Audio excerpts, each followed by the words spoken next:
ريحانة المصطفى ريحانة المصطفى Bismillah, assalatu wassalamu ala rasulillah wa ala alihi wa sahbihi wa mawalah amma ba'du. Kaum muslimin, jamaah musholah al-ghuraba yang dirahmati Allah subhanahu wa ta'ala. Alhamdulillah kita sudah masuk di 10 hari terakhir bulan Ramadan. Kita sudah berapa hari berpuasa Bapak Ibu sekalian? Sudah berapa? 23. Alhamdulillah sudah 23 hari. Jadi kalau ada kesempatan berarti tinggal beberapa kesempatan lagi. Insya Allah 1 pekan lagi kita akan menjumpai Idul Fitri.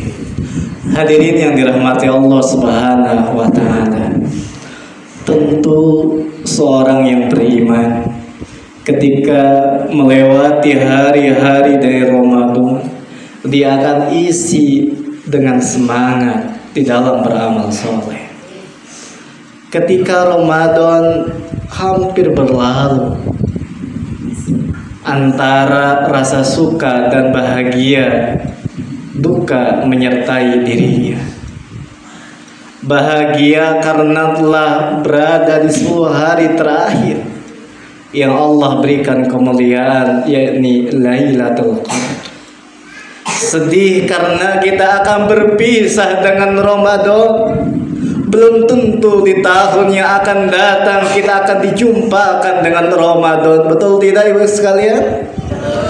Untuk itu para ulama kita terdahulu senantiasa memberikan contoh teladan yang terbaik, yakni mereka senantiasa khawatir, yang dengan kekhawatirannya senantiasa berdoa, semoga seluruh amal ibadah di bulan Ramadan itu diterima, dan berdoa pula mudah-mudahan pun dijumpakan dengan Ramadan di tahun berikutnya.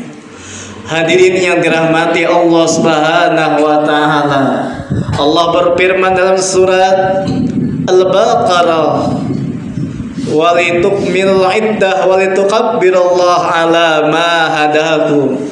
Apabila telah sempurna bilangan kesempurnaan ibadah puasa Ramadan, maka dengan demikian itu walitukabbirullah, maka besarkanlah asma Allah subhanahu wa ta'ala dengan menggepakan kalimat takbir, Allah Akbar, Allah Akbar. Tandanya ini adalah kabar gembira untuk kita semuanya. Maka kultum singkat kesempatan ini, yakni Ramadan dan kesuksesan.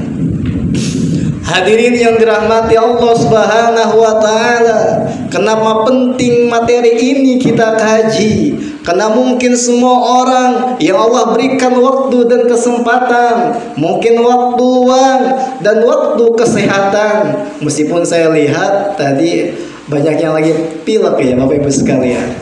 Mudah-mudahan Allah subhanahu wa ta'ala angkat penyakit kita semuanya. Allah berikan kesempatan dan waktu luang, tapi belum tentu mendapatkan kemenangan, belum tentu mendapatkan kesuksesan. Betul tidak? Iya.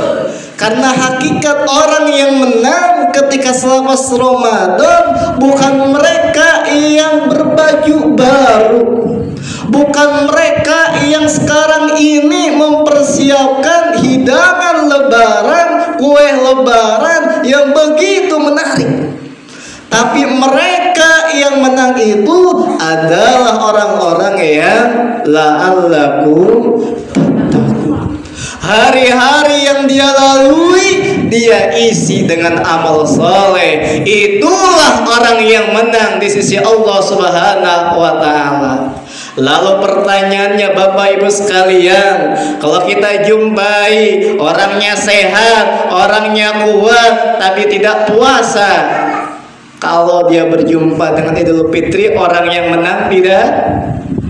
Tidak. Berjumpa dengan Idul Fitri, orang yang sukses tidak? Tidak. Karena orang yang sukses, orang yang bahagia ketika dia berjumpa dengan Idul Fitri adalah orang-orang yang menghiasi dirinya dengan amal soleh. Hadirin yang dirahmati Allah Subhanahu wa taala. Sejenak kita mentadabburi firman Allah dalam surat Al-Buruj. Innal ladzina amanu wa amilus sholihat lahum jannat tajri min tahtihil anhar dzalikal fawzul azim.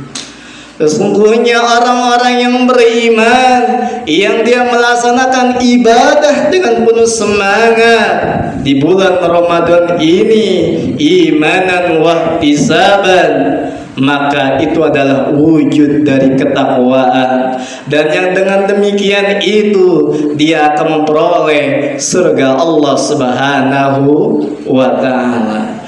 Dzalikal fawzul azim.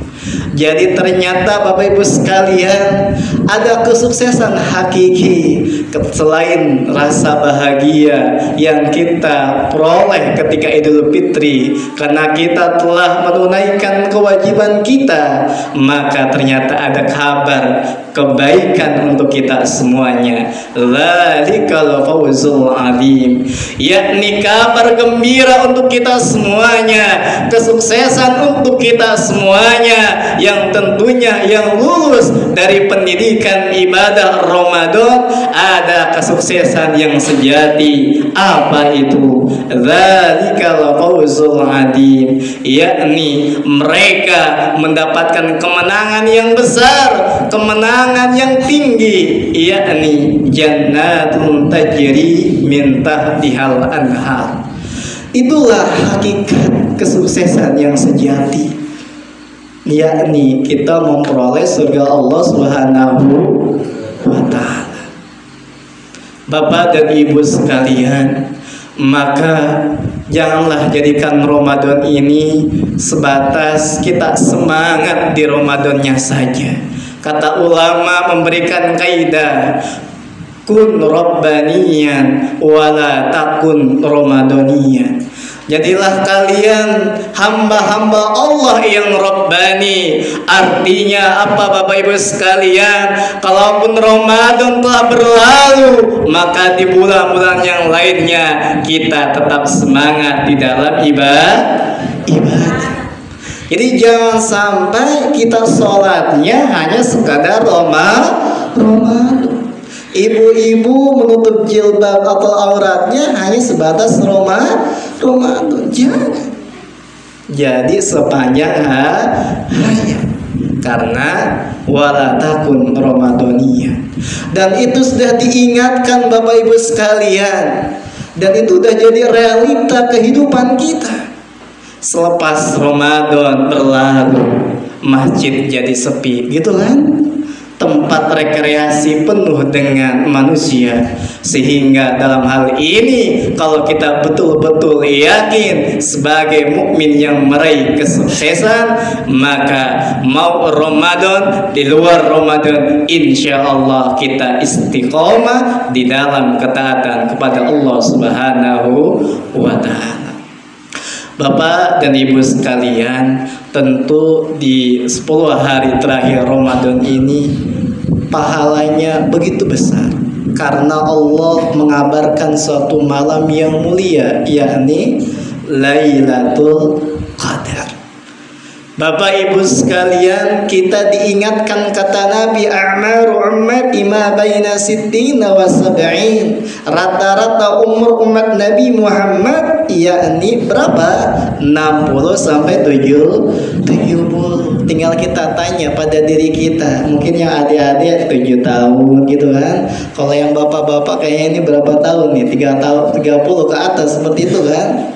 Berarti berapa jatah kita seperti itu? Ya, maka tidak ada jaminan untuk kita dijumpakan dengan Ramadan berikutnya. Mudah-mudahan di sisa Ramadan yang kita lalui ini kita berikan istiqomah oleh Allah Subhanahu wa ta'ala. Dan ada suatu doa yang ditanyakan oleh Aisyah radhiyallahu anha kepada Nabi sallallahu alaihi wasallam. Dan ini adalah contoh teladan seorang istri yakni semangat di dalam menuntut ilmu, semangat di dalam kebaikan. Aisyah bertanya kepada Nabi, wahai Nabi sallallahu alaihi wasallam, ketika malam itu aku jumpai yang dimana malam itu aku rasa adalah Lailatul Qadar, maka apa zikir atau amalan yang saya lakukan? Lantas Nabi bersabda, ucapkanlah, banyaklah membaca doa, Allahumma innaka afuun tuhibbul afwa fa'fu anni. Allahumma innaka afuun, sesungguhnya Allah subhanahu wa ta'ala adalah Rabb yang maha pemberi maaf. Para ulama memberikan keterangan al-afu derajatnya lebih tinggi daripada al-ghafur. Kalau al-ghafur seorang hamba berdoa, mungkin ada saja doanya ataupun dosanya tidak dikabuli semuanya.